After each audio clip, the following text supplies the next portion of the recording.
రాష్ట్రంలో 2,32,53,000 నాటుకోళ్లు ఈ రాష్ట్రంలో ఉన్నాయి.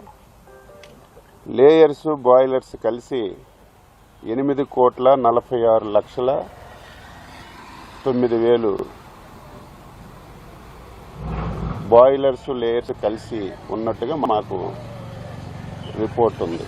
అంటే దాదాపుగా ఈ రాష్ట్రంలో 10,78,63,152 కోళ్లు ఉన్నాయి. మనకి రాష్ట్ర ప్రభుత్వం ఉన్న దగ్గర సమాచారం ప్రకారం ఈ మధ్యకాలంలో ఏలూరు జిల్లా బాదంపూడిలో 2.2 లక్షల కోళ్లు చనిపోయినట్టుగా మాకు సమాచారం వచ్చింది. అదేవిధంగా వెస్ట్ గోదావరి జిల్లా వేల్పూర్లో 2.5 లక్షల కోళ్లు చనిపోయినట్టుగా సమాచారం వచ్చింది. ఎన్టీఆర్ జిల్లా గంపలగూడెంలో ఒక 7,000 కోళ్లు చనిపోయినట్టుగా సమాచారం వచ్చింది. వెస్ట్ గోదావరి జిల్లా కానూరులో 65,000 కోళ్లు చనిపోయినట్టుగా మాకు సమాచారం వచ్చింది. వెంటనే రాష్ట్ర ప్రభుత్వం అలర్ట్ అయి అధికార యంత్రాంగానికి పంపించి అక్కడ ఏవైతే చనిపోయే బర్డ్స్ అన్ని కూడా అత్యంత ఆధునికమైనటువంటి ల్యాబ్ భోపాల్లో ఉంటే అక్కడ పంపించాం. అసలు ఏ కారణంతో చనిపోతున్నాయి, ఏ వ్యాధితో చనిపోతున్నాయని పంపించిన తర్వాత నిన్న రిపోర్ట్ కూడా వచ్చింది. అవి బర్డ్ ఫ్లూతో కూడా చనిపోయాయని చెప్పి రిపోర్ట్ వచ్చింది. వెంటనే డిపార్ట్మెంట్కి అలర్ట్ చేసి మళ్ళీ ఈ పౌల్ట్రీల్లో ఇంకేమైనా మిగిలిన్నాయా అని చెప్పి పంపిస్తే 14,000 కోళ్ళు ఇంక మిగిలింటే ఒక 340 గుడ్లు ఈ 4 పౌల్ట్రీస్లో ఉంటే అవన్నీ తీసి మనమే చంపి పోర్చడం జరిగింది.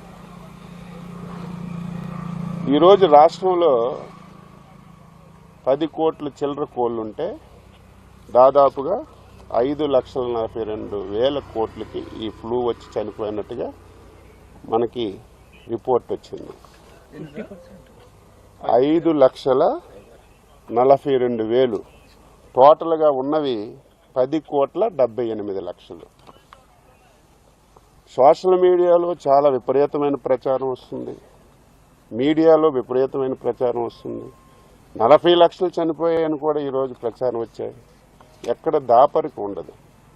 40 లక్షల కోళ్ళు చనిపోతే అవి పోడ్చాలంటే ఎంత పెద్ద గోతులు తవ్వాలి? ఎక్కడ దాపరికి ఉండదు కదా, ఫొటోస్ అయినా బయటకు వస్తాయి కదా. కానీ ప్రచారం జరుగుతుంది, దాన్ని నేను తప్పు పట్టడం లేదు. ఇదేంటంటే ఎప్పుడు కూడా తక్కువ టెంపరేచర్ ఉండేటప్పుడు ఇది వచ్చినటువంటి పరిస్థితులు ఎక్కడ ఉంటాయి. అయితే రాష్ట్ర ప్రభుత్వం ముందుగా మేల్కొని దీనిని మనం ల్యాబ్కు పంపించాం. ఏవైతే ఈ పౌల్ట్రీస్లో వచ్చాయో ఆ పౌల్ట్రీస్ అన్నీ రెడ్ జోన్లోకి తీసుకొచ్చాం.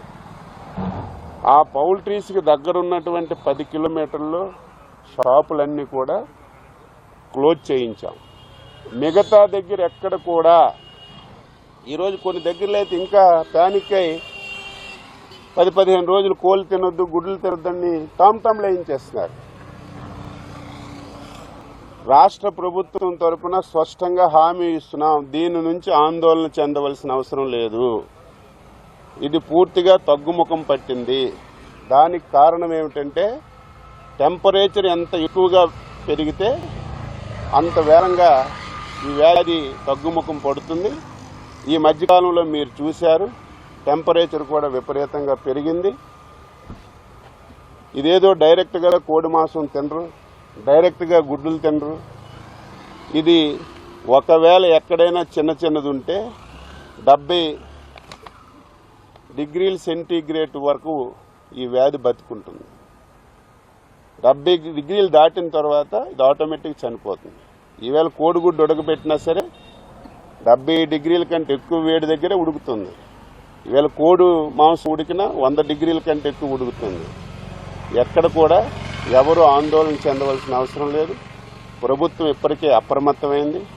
ఇది కూడా ఎందుకు వచ్చిందని చెప్పి మేము డీటెయిల్గా దీని మీద ఎంక్వైరీ చేస్తే ఈ పౌల్ట్రీ వాళ్ళు సరిగా శానిటేషన్ చేయకపోవడం వల్ల, సరైనటువంటి నియమ నిబంధనలు పాటించకపోవడం వల్ల ఈ 4-5 ప్రాంతాల్లోనే వచ్చింది. ఇది బాగా తగ్గుముఖం పట్టింది. అయితే సోషల్ మీడియాలో విపరీతం రావడం వల్ల చాలామంది ఆందోళన చెందుతున్నారు. ఎవరూ ఆందోళన చెందవలసిన అవసరం లేదు. దీనివల్ల ఎటువంటి ఇబ్బంది ఉండదని చెప్పి నేను స్పష్టంగా తెలియజేస్తున్నాను.